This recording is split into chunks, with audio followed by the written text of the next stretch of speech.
The highest probability trades often happen on the second attempt to resume a trend, not the first.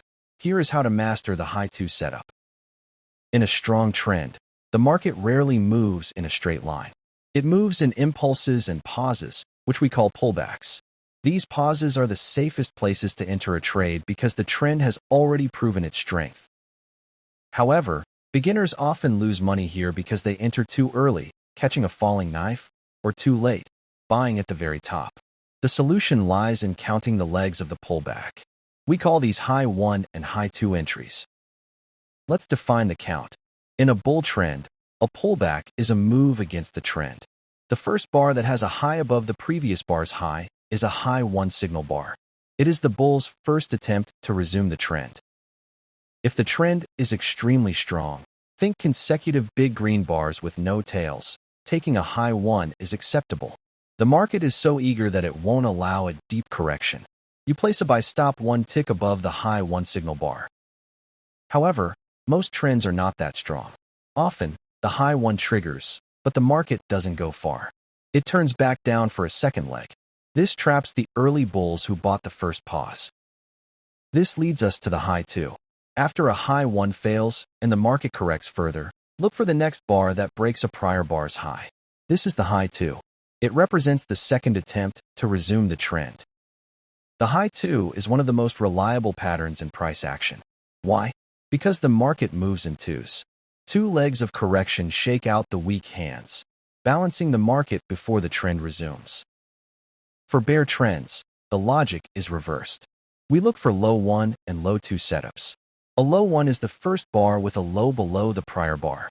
A low 2 is the second attempt to sell off. Let's look at the psychology of the 2-leg correction. The first leg down convinces some bulls to take profits. The second leg down convinces bears that the trend has reversed. When the high 2 triggers, those bears who sold the correction are trapped. They must buy back their shorts to cover. Their buying fuels the trend resumption. This is why the high 2 often leads to a rapid move. Now, we must discuss pullback depth. Not all pullbacks are buyable. If a pullback falls too deep, breaking significant trend lines, the market context changes from trend to trading range. In a trading range, high 1 and low 1 setups usually fail. Buying a high 1 in a trading range is often buying at the top of a leg. You must wait for a high 2 or even a wedge bottom. How do you identify if a pullback has gone too far? Look at the overlapping bars. If the pullback has 5 to 10 bars with lots of overlap and big tails, momentum has died. Do not simply buy the first reversal. Another warning sign is the trend line break. If the pullback breaks the major trend line and stays below it for several bars, the bull trend is likely over or transitioning to a range. In this scenario, even a high 2 might fail.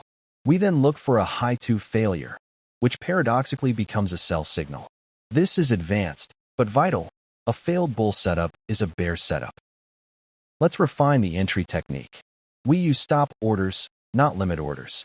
If you see a high 2 signal bar, you place a buy stop 1 tick above its high. By using a stop order, the market must prove it wants to go up by moving through your price. If the next bar opens and drops, you are not filled, and you are saved from a losing trade. Here is an example of order management. We have a high 2 signal bar. We place the order. The next bar forms an inside bar. We lower our buy stop to 1 tick above this new inside bar. What about the stop loss? For a high 2 buy, the initial protective stop goes 1 tick below the low of the signal bar. If that low is breached, the premise of the trade is invalid. Let's review a complete trade. Here is a strong spike up. This is the impulse. Then, we see 3 consecutive bear bars. This is the first leg. Price pauses and ticks higher, H1, but rolls over again. Now we have a second cluster of bear bars. This is the second leg. We are now alert for a high 2. A strong bullish reversal bar closes near its high. This is our signal bar. We place our buy stop. We get filled on the next candle. The trend resumes. Notice the volume and bar size. Often, the pullback bars are smaller than the trend bars. This indicates that the counter-trend traders lack conviction. It's merely profit-taking. Conversely, if the pullback bars are huge red bars closing on their lows, that is not a pullback. That is a reversal. Do not buy a high 2 in the face of strong opposing momentum. This is the nuance of price action. You are not just counting numbers. You are reading the aggression of the buyers versus the sellers. The count gives you the location. The bar size gives you the probability. A special case is the wedge bull flag. This is simply a pullback with 3 pushes down. It is effectively a high 3. These are often even higher probability than high 2s. When you see a wedge pull back to the moving average or a trend line, it is a prime setup. The third push exhausts the sellers. A reversal bar here is a must-take. To summarize the hierarchy, high 1 is for strong trends only. High 2 is the standard for normal trends. High 3, wedge, is for complex corrections or broader channels. Avoid forcing the count. If the chart is messy, confusing, or moving sideways in a tight range, the count becomes unreliable. When in doubt, stay out. Practice identifying these legs on historical charts. Cover the right side of the screen. Predict where the high 2 will form. Watch how often the market respects the power of 2. Remember, trading pullbacks is about patience. You are waiting for the counter-trend traders to become trapped. You are capitalizing on the resumption of the dominant energy. Master the high 2 and low 2, and you master the heartbeat of the market trends.